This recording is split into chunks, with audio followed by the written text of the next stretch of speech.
Hello student, किरण coaching में आपका स्वागत है। आज का जो हमारा सब्जेक्ट है वो हिंदी है और हिंदी को अब हम स्टार्ट करेंगे। हिंदी में आज का जो हमारा टॉपिक है अपभ्रंश के भेद। ठीक है, काफी इंपॉर्टेंट टॉपिक रहेगा भाई, अपभ्रंश के भेद। ठीक है भाई, तो हिंदी भाषा का जो वास्तविक विकास हुआ है वो अपभ्रंश से हुआ है। अगर आपके एग्जाम में क्वेश्चन आएगा हिंदी भाषा का वास्तविक विकास अपभ्रंश से लगाना है। अपभ्रंश का अर्थ क्या होता है? देखो भाई, टूटना और बिगड़ना। जैसे कि आपने देखा होगा भाई, जब हम अपभ्रंश तक पहुंचे उसके बाद आपका हिंदी आया। तो अपभ्रंश से पहले प्राकृत था, पाली था, संस्कृत था। तो जो संस्कृत और प्राकृत के शब्द हैं जो बिगड़ गए, टूट गए, उनको हमने थोड़ा सा मॉडिफाई किया, तो वही अपभ्रंश है। ठीक है, तो इसीलिए अपभ्रंश का अर्थ होता है टूटना और बिगड़ना। ठीक है, या नया रूप बनना। तो अपभ्रंश का अर्थ भी आपसे पूछ सकता है बिगड़ना, टूटना। ठीक है, और हिंदी भाषा का जो वास्तविक विकास हुआ है वो अपभ्रंश से हुआ है, ध्यान रहेगा। पॉइंट नंबर 1 पे आते हैं। ये थोड़े से बेसिक है, हिंदी से रिलेटेड, एग्जाम में आते रहते हैं क्वेश्चन। ठीक है भाई, आकृति या रूप के आधार पर हिंदी वियोगात्मक और विश्लिष्ट भाषा है। अगर आपके एग्जाम में पूछेगा आकृतीय रूप के आधार पर हिंदी, तो सीधा लगाना वियोगात्मक और विश्लिष्ट। वहीं संस्कृत पूछेगा तो योगात्मक लगाना है, कंफ्यूज नहीं होना भाई। संस्कृत पूछेगा तो योगात्मक लगाना है, हिंदी पूछेगा तो वियोगात्मक लगाना है, वियोगात्मक या विश्लिष्ट। तो आयोग ऐसे भी क्वेश्चन बना सकता है, एक ऑप्शन में वियोगात्मक देगा, एक में विश्लिष्ट देगा, एक में देगा ए और बी दोनों सही है। पॉइंट नंबर 2, भारत में 4 भाषा परिवार। अगर आपसे पूछेगा कि भाषा परिवार कितना है, तो आपने लगाना है 4। ठीक है, जब भाषा परिवार को हम पढ़ाएंगे उसमें डिटेल में बताएंगे। ठीक है, प्रतिशत के आधार पर भारोपीय परिवार जो है सबसे बड़ा भाषा परिवार है। तो अगर आपसे पूछेगा जितने वेद होते हैं 4, उतने ही भाषा परिवार है 4। और ठीक है, प्रतिशत के आधार पर सबसे बड़ा जो परिवार है वो भारोपीय परिवार, और हिंदी जो है भारोपीय परिवार की भाषा है। ठीक है, इंडो यूरोपियन कहते हैं भाई हिंदी को। भारोपीय परिवार हिंदी हो गया, अंग्रेजी में इंडो यूरोपियन हो गया। अगर आपसे पूछेगा भाषा के आधार पर हिंदी, तो सीधा भारोपीय परिवार लगाना है, बहुत ही बेसिक क्वेश्चन है। अगर भारोपीय नहीं होगा तो इंडो यूरोपियन होगा। तो अगर आपसे पूछेगा तो ऑप्शन में जो होगा उसके अकॉर्डिंग आपने करना है। पॉइंट नंबर 4 आते हैं, हिंदी शब्द जो है मूलतः फारसी का है। तो अगर आपसे कोई पूछ ले भाई हिंदी शब्द कहाँ का है, तो हिंदी शब्द हिंदी का नहीं है, वो मूलतः फारसी का है। फारसी नहीं होगा तो ईरानी लगा सकते हो। ठीक है भाई, ध्यान रखना, या तो फारसी रहेगा ऑप्शन में, अगर नहीं होगा तो ईरानी रहेगा। ठीक है भाई, ध्यान रखना, अगर आपसे पूछेगा हिंदी शब्द मूलतः कहाँ का है, तो फारसी। ठीक है, हिंदी शब्द का जन्म संस्कृत भाषा के सिंधु शब्द से हुआ है। अगर आपसे पूछेगा हिंदी का जन्म संस्कृत भाषा के सिंधु से हुआ है। आप नीचे भी देख सकते हो, जैसे सिंधु है, सिंधु के बाद हिंदू आया, फिर हिंद, फिर ई जुड़ा तो हिंदी बना। तो सिंधु से आप देख सकते हो सिंधु, फिर हिंदी, फिर हिंद, ई जुड़ा तो हिंदी। ध्यान रखना है भाई, ध्यान रहेगा। तो अगर आपसे पूछेगा हिंदी भाषा मूलतः, सीधा फारसी लगाना। हिंदी का जन्म संस्कृत के सिंधु से हुआ है। तो इन दोनों क्वेश्चन में कंफ्यूज नहीं होना है, फारसी नहीं होगा तो ईरानी लगा देना। हिंदी की आदि जननी हर बच्चे को पता रहता है भाई, सीधा संस्कृत लगाना।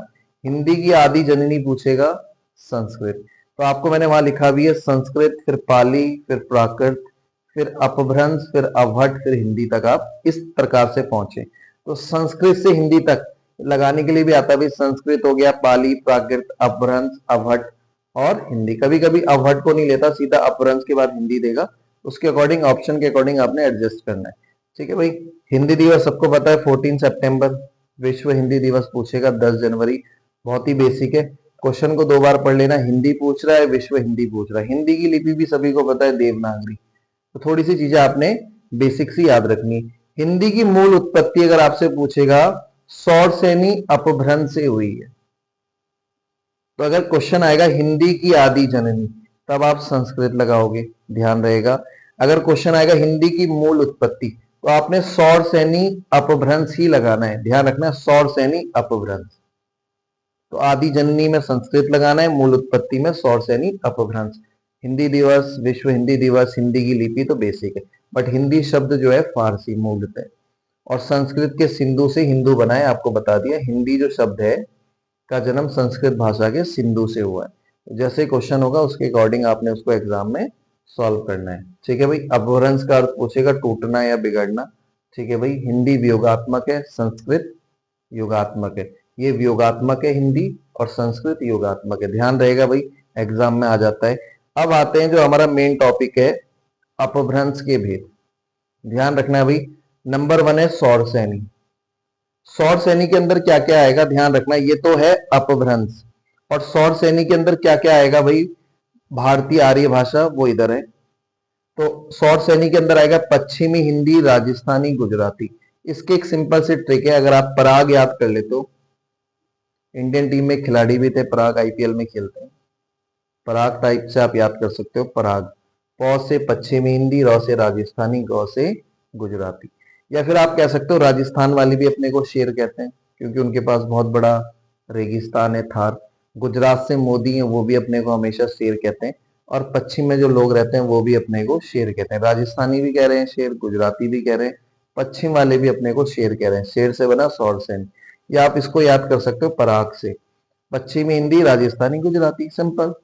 उसके बाद आता है अर्धमागधी। अर्धमागधी के अंदर आएगा पूर्वी हिंदी। आपको किस तरीके से याद करना है, देखो द के ऊपर र है, और यहां पूर्वी में व के ऊपर र है। सिंपल सा तरीका, बहुत ही इजी तरीका बता रहे हैं आपको। द के ऊपर र, अर्ध, अर्ध र की साउंड आ रही, पूर्वी व के ऊपर र।